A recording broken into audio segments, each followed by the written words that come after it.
Our interview this morning is with Robert Haynes. Robert was born in Toledo, Ohio, March of 1938. He served in the United States Navy from April of 1956 until April of 1978. His highest rank attained was E6, First Class Petty Officer. This interview was conducted at Burleson, Texas on Friday, July the 1st, 2011. My name is Dale Dexheimer. I'm not related to Robert in any way. Also in the room is Milton Gibson, who is our videographer. And with that little introduction, Robert, we'll let you tell us your story of your 22 years in the service, sir. Okay, well, thank you very much. I went in just before graduation from high school, which was in April of, 56. And I graduated from high school in June of 56. And the way it was organized, I went to boot camp the Saturday about the 10th of June, and my graduation for the prom and everything else was the 10th of June. So I missed it.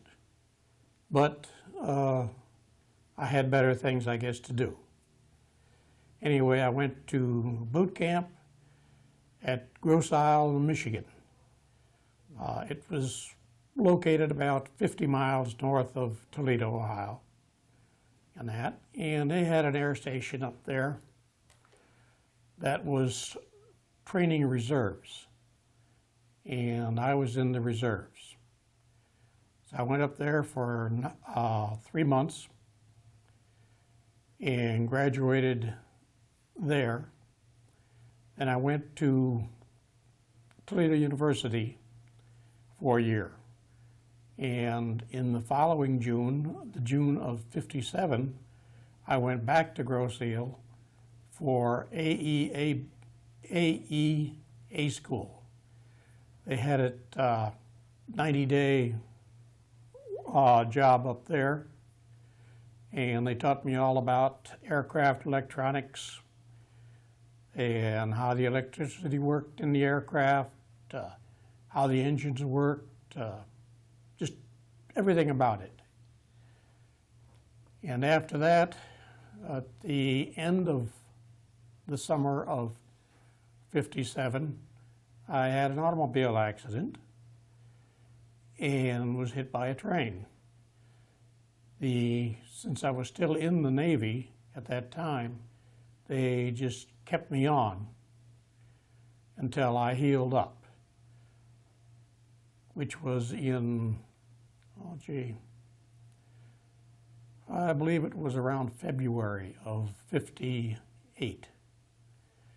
And they transferred me then to NAS Columbus, Ohio. I got down there, and the night I got down there, they were on TV and they were closing the base. So they sent me back to Grosse. And after checking different bases and that, all my choices were being closed. So they took me on at NAS Grosse for a 3-year tour there. While there, I worked in the electric shop. I worked on the line. I worked on AD-4s and AD-5s. I worked on P-2V Neptune patrol bombers. I worked on R-4D transports and also a Beechcraft that they had. I was in charge of the battery shop. We took care of all the batteries and so on and so forth. And then they transferred me to the VP line. And I was in charge of the electrical systems of our 6 patrol bombers. And while there, we had several cruises were the reserves. We'd take them for 2 weeks, and we'd go to different bases in the United States and also to Rio de Spain. And I took all of them. Coming back from there, in 1961, I was released from the service, and I was out for about a year. And I got a chance to go back in with the Cuban crisis, and that was at NAS Dallas. I'd come down here to work for E-Systems, and I went back into the service in, I believe it was August of let's see, oh boy, I'm not sure what year it was. It was about 69, I believe. And they transferred me from NAS Dallas to NAS Glenview, Illinois. And they put me on the VP line there, because that's where my experience all was. And we had our cruises from there for the reserves. And while there, we went to Jacksonville, Florida, and the Cuban crisis broke out. And they activated our squadron to do ASW patrols for the Gulf of Florida, between Florida and Cuba, and to keep track of the Soviet submarines coming in, because they were offloading missiles on the Cuban soil. After that, I went back to NAS Glenview, and we had several cruises, and also I went to several electronic schools on the compass systems and radar systems and different power systems on the Neptune aircraft. After that, I was transferred to AEIB school in Jacksonville, Florida. And I went through 9 months of intensive electrical schooling.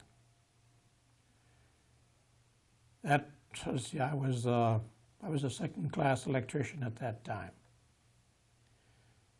And we went through the school, went through different modes and so on and so forth. They taught us everything from props and that through the jets. And in that particular year, the reserves didn't have that many jets. So it was kind of a toss and turn for me. And after that, in June of '67, well, I'll go back a little bit. I went home for Christmas leave in, let's see, it was '66. And I met a girl that worked with my sister at a food store. And the following June, we got married. It was a very quick relationship. She put up with me very good, because I just wasn't around. I was in Florida and she was in Ohio. So it was a long distance type of courting. But we then, in June of '67, we were transferred to NAS New York, Floyd Bennett Field. And I went back to work on the Neptune aircraft.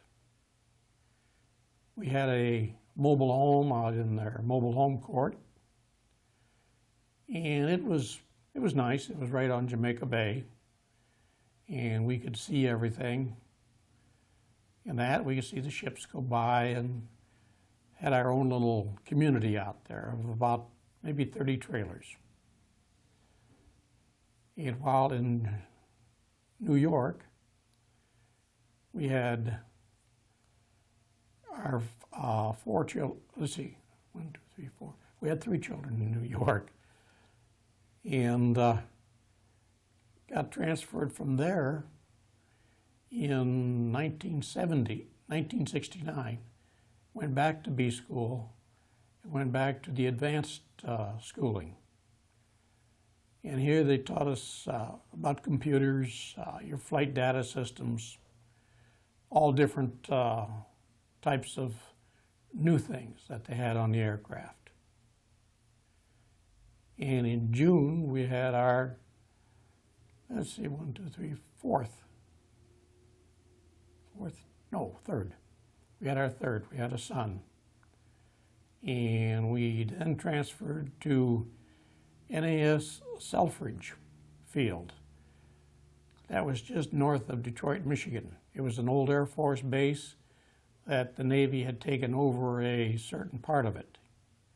And we were operating with the reserves out of there. And I went with the VR squadron there, which is transports. And we flew many, many missions around the country and around the world. We were on a South American trip. We flew quite a few trips to Vietnam. We went to Europe, Spain, rode to Spain, and let me see what's got there. I was there for about 5 years, 1970 through 1975. Then I got transferred to NAS Dallas and went with the reserve squadrons here.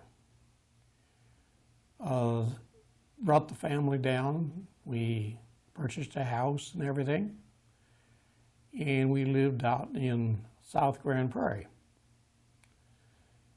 And we had, let's see, at Selfridge, I'm going to back up for a minute.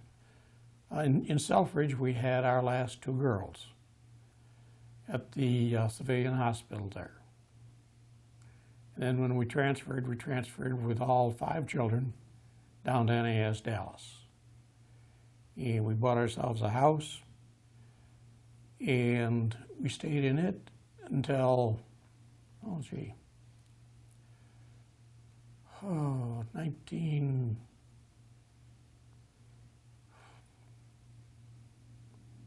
1980, I believe it was. But I went to many schools, the AEA A school, the AEA B school, the different aircraft systems schools, and so on and so forth. I made trips to Vietnam with replenishment supplies, and I retired in 1978, April of 1978. And we still live in the Dallas-Fort Worth area. I'm still active as far as the Navy goes, and that although I am retired, I've done different things for them in that. And that's really about all of my story. A lot of time. Yeah.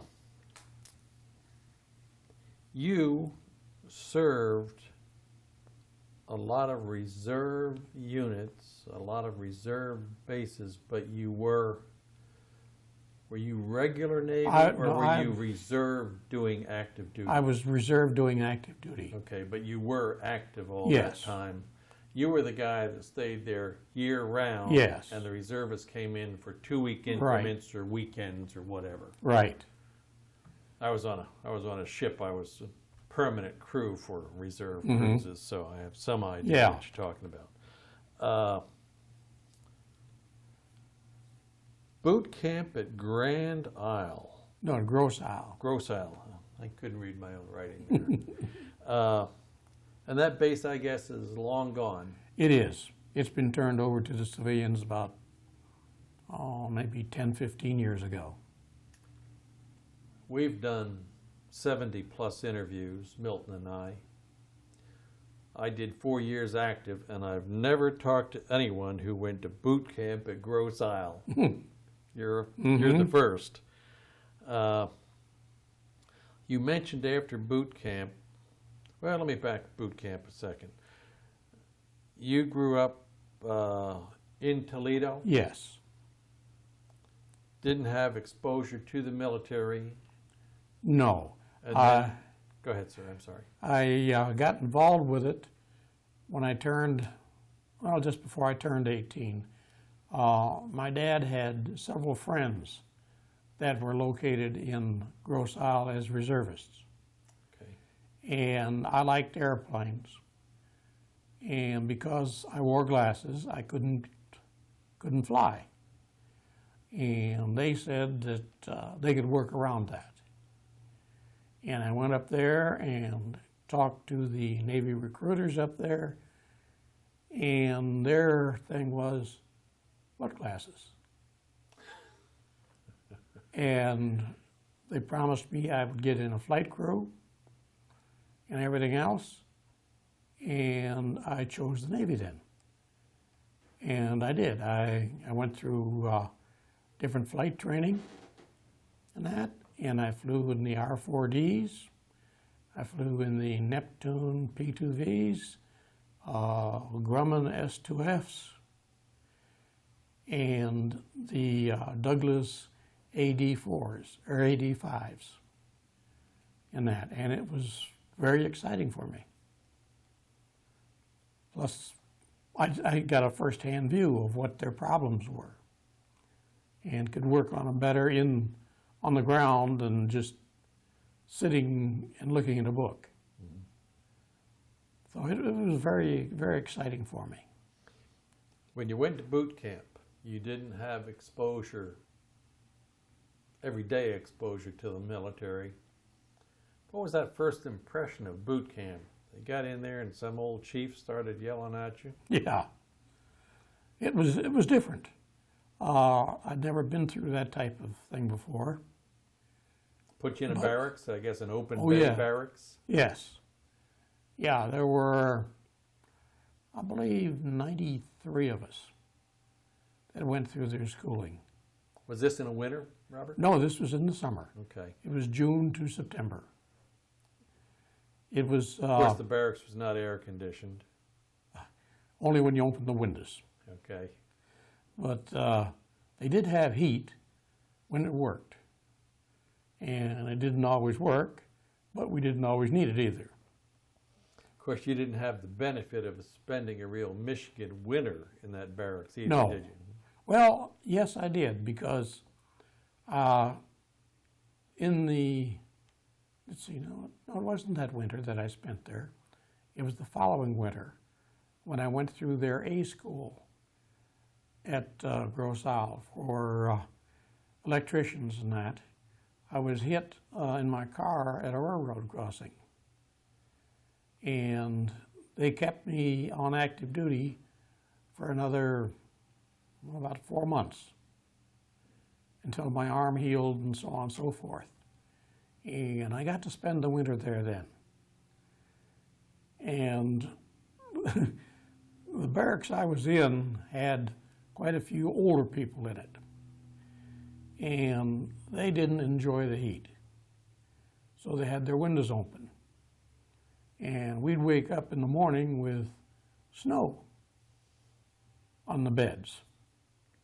And everybody just snuggled in and that. And it was really, really something. I really enjoyed it. Uh, you went back to Grosse for AE, A school. Yes. What's the AE? It's the Aviation electronics? aviation electrician. Yes. Okay. And that trained you for the specialty? Yes. You have some inclination toward electricity or electronics before you went in the service? No. No, I never did anything like that. It just sounded interesting to me, and I just took it. After you got out in 1978, and you were in Texas where there were a lot of defense contractors. Yes. Did you use that Navy training? Did you work in the defense industry when you got out? Not to start out with. I wanted to work for Vought, and they weren't hiring at the time. So I worked for a coin wash deal for quick wash. And I repaired their washers and dryers and so on and so forth. Then I found an opening at General Dynamics as an electrical planner. And I went over there and got hired in. And that was more what I wanted to do. It was on the aircraft and that type of thing. And I had a sense of doing something more in that. And I worked for them for, well, let me see, off and on for about 10 years. And I retired out of there in, oh gee whiz, about 95 or 96. I would assume the benefits and the pay structure was a little better at GD than it was for some independent. Oh, yes. Okay. Yes, it certainly was. Go back to the earlier years. You went down to NAS Columbus. Get down there and find out that they're closing the base. Yes. Tell you something about government efficiency? Oh, yes. I learned a lot in a real hurry. And that. It's just, I went back to Grosse and told them, and they said, oh, we knew it. We just didn't want to tell you. So I said, well, let me pick another place. And one of the old chiefs there got a list out, and he said, pick the ones that aren't colored. And I said, well, I'll take Grosse. I said, that looks like it's fairly steady, going to be there for a little while. And I did, and I got right into it. And I already knew the people there, so that took a lot of sweat off me. Mm-hmm. You worked in patrol squadrons. You worked on AD-4s, AD-5s, which were reciprocating. Yeah, single engine. Big old fighters. Yes. And that. Reciprocating engines. Yes. Okay. And then R-4s, which we would know as a DC-6, I think. No, it was DC-3. 3, okay. And P-2Vs. Yeah. P-2V being It was a patrol bomber. anti-submarine Yes. warfare as much as anything. Yes. You do anti-submarine warfare over the Great Lakes? They had sunken ships out there Okay, that we would practice our MAD training and so on and so forth on. okay. MAD training, for those who see this video and think you're It's- talking about someone's mental state. No. MAD training is, It's let me see. It's detecting of metal surfaces under the water. And that's how we would detect submarines and sunken ships and so on and so forth. And they had some out in Lake Erie that we would practice on. so you were there as USNR, reserve, Yes. serving on active duty. Right. And you would have air crews come in who were doing their reserve exercise for Yes. a year. They'd fire up this P2V, and you would go out over the lake and they would do anti-submarine exercises Yes. on a sunken ship. Right. To determine that the old cast iron hulk was down there. Yes. Okay. Thing I found interesting, you got out for a year and you were working for E-Systems here in the Metroplex. Yes. And went back in the Navy. To me, that's an interesting decision. Did you just enjoy the military, the Yes, I did. discipline and the routine? And Well, it was more of using your own mind in that. We could do anything with the military. And with the civilians, you couldn't. You had to stay within certain limits, and certain people did certain things, and it got to the point of being a little bit annoying.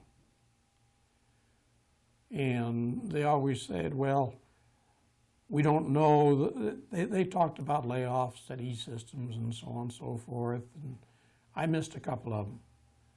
And I just figured that that really wasn't the way to go.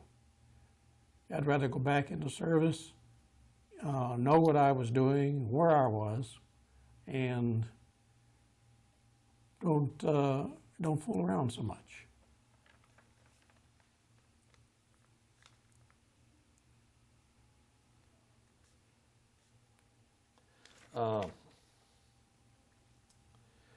You went to Jacksonville, NAS Jacksonville, I guess? Naval Air Station Jacksonville. Well, it was at NAS. Okay. It was the Naval Air Training Center down there. Okay. Cuban crisis. Mm-hmm. And I guess you were there with a squadron of P2Vs? Yes. Yes, you were doing anti-submarine. Right. We were practicing off the Gulf of Florida, and then they got into the Cuban missile deal. And we would track these submarines and bring them to the surface. Did you have any active, were you able to do that actually? Oh, yes. Did you surface some Russian? Yes. Okay. Yes, we did. We had our battle group out there, and we would round up the submarines, bring them to the surface. We'd use practice depth charges on them. And when they surfaced, then we had a USN ship that was available there. And they would board them, and in some cases they would escort them back out. Were you on a flight crew? You were Yes. you were on the P2Vs Yes. when you did this? Yes. Okay. You give us some idea, Robert, of the mood of the country in the Cuban Missile Crisis? JFK was president. Yes. Well, from my point of view, I thought he did very good. He took it, and he didn't let anybody back him down or change his mind. And that we were ready for whatever they wanted to do. And it was really, really exciting on it, because this was something that we were trained for, and we hadn't had a chance to do anything like this before. And now we were in the middle of it, and it really worked out good. On those P2Vs, you had electronic. You could catch incoming electronic signals. Yes, Russians ever paint you? yes. Oh yeah, they did And several you knew it? times. We knew it. But they didn't want to do anything to start anything. You Because- were sure of that. Yes. Yeah, that we You were were. very confident they weren't going to shoot you out of the air. No, Okay. no, that we were sure of. There was a couple of times when they sent some fighters up after us. But we had another aircraft with us, and we kept them on our radar. And all they did was come up, check us out, and go back. There was no more, they just wanted to make sure we were out of the 12-mile limit for Cuba. And we didn't cross their lines. Now, let me back up a second. You're in a P-2V and you have an escort? No, No? Okay. no, we didn't have an escort. The guys on the other side sent a plane to check you Right, out. right. That would have been The Cubans, okay, a land-based, Yes. probably a MiG? yes. Okay. Could you see these airplanes? Oh, yes. Yeah, we could see them coming, and we painted them all the way right up to, maybe 300 or 400 feet off our wingtip. Wow. They'd come right up and take pictures of us and so on and so forth. And we had a couple of clowns on the airplane. They'd go to the windows and wave at them and everything. They wave back? One of them did. Okay. One of them did. But we were armed. We had our missiles and so on and so forth. And we had F-8 fighter cover available if we needed it. And we only called them once when it looked like they might come through into our area. And as soon as the F-8s got airborne and started coming toward us, the MiGs turned and left because they didn't want to fool with them. Pretty precarious time in history, though. Yes, it really was, because we didn't know what was going to start, and the Russians were still taking in ships with missiles on. Plus, we had launch pads and that discovered on Cuba that they'd already put in. And they were active launch pads. So we really had no idea what was going to happen, but we had everything, I guess, kind of planned, that there were certain aircraft assigned to take out the missile pads. And we never had to do it. They backed down and took everything home.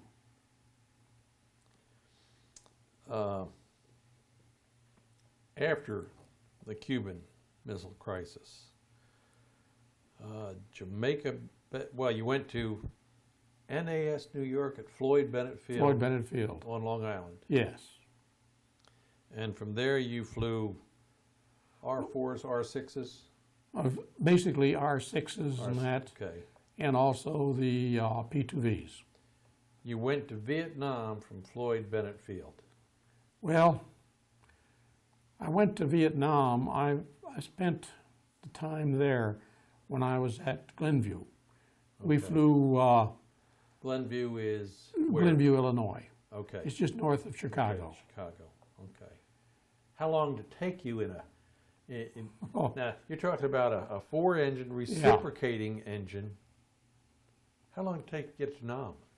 Well, we'd fly from Glenview to Los Alamitos in California, and we'd fly from there to Barber's Point in Hawaii, and we'd go from there to the Philippines, and from the Philippines then we could reach Vietnam.